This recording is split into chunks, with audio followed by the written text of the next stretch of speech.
반일 종족주의를 내건 그들이 또다시 돌아왔습니다. 이번엔 외전을 들고 나왔습니다. 반일 종족주의와의 투쟁이란 거창한 제목입니다. 책 표지는 바뀌었는데 내용은 별반 다르지 않습니다. 강제징용은 없었고 위안부는 성매매 산업에 종사한 여인들이었다는 겁니다. 총독부 권력의 방조하에, 묵인하에, 협력하에 일본군이 순진한 우리 조선의 처녀들을 납치 연행해갔다 하는 이와 같은 통설입니다. 지난 반일 종족주의 책에서는 그것을 비판을 했습니다. 비판을 했더니 그 자체에 대한 반론은 없었고 오히려 일본군 위안부 연구자들조차도 그러한 야만적인 어떤 납치와 연행은 없었다는 것은 인정을 했습니다. 정말 그럴까요? 당장 일본 지식인도 고개를 갸웃합니다. 어떤 형태로든 강제성이 있었다고 피해 당사자들이 생각하면 그것은 강제로 당한 것입니다. 그리고 개중에는 그 강제성 중에서도 강간센터라고 표현이 되는 것처럼 정말 납치 같은 형태로 끌려가서 감금 상태에서 당한 식의 강제성도 있었고요. 위안소에서 강제적인 여러 행위들이 있었다. 강제성이 인정된다는 것이 제 생각. 이영훈 교장은 식민지 근대화론도 다시 꺼내 들었습니다. 이 교장의 말만 들으면 일본에 큰절이라도 해야 하나 싶습니다. 매우 체계적이고 치밀한 어떤 차별과 동화가 겸비된 식민지 지배 정책을 취했습니다. 그 결과 경제적으로는 일본 경제에 거의 완벽하게 통합된 가운데 이른바 근대적 경제 성장의 경로가 개시되었고요.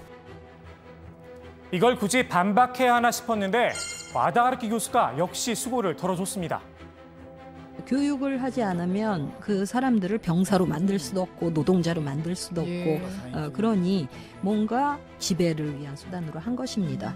하지만 그것이 좋았냐면 아니라는 것이죠. 식민지 지배를 당했어도 조선은 독립적인 역사를 가진 민족이었고 그런 민족에 대해서 부당하게 말살시키거나 동화시키거나 굴복시키려 한 것이 일개 민족에게 남긴 정신적, 문화적 상처라든가 그런 것은 지울 수가 없는 것입니다. 지울 수 없을 만큼. 이영훈 교장은 슬쩍 숟가락 얹기도 시도했습니다. 최근 이용수 할머니와 정의기억 연대 사이에 불협화음을 틈타 수요 집회가 염치 없는 짓이었다고 날을 세웠습니다. 세대들에게 정오심만 심어주는 부작용이 있지 않은가. 일본 대사관 앞에서의 시위 집회나 조형물의 설치는 우리 한국인들이 국제적 예의와 염치를 잃은 소치라고 생각합니다. 그런데 숟가락을 얹더라도 순서가 좀 잘못된 듯합니다.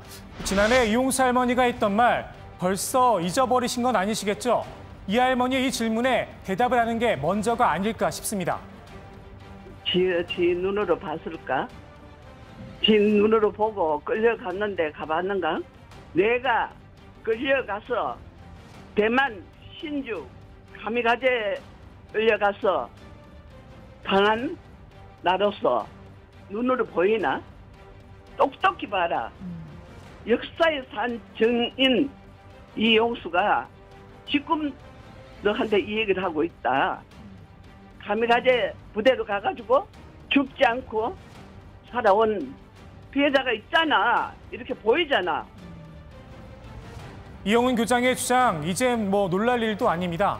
평화의 소녀상 앞에서 아베 수상께 사죄를 드린다며 머리를 조아린 분도 있었으니까요. 그래서 지난 총선에서 이런 운동이 벌어졌었는지도 모르겠습니다.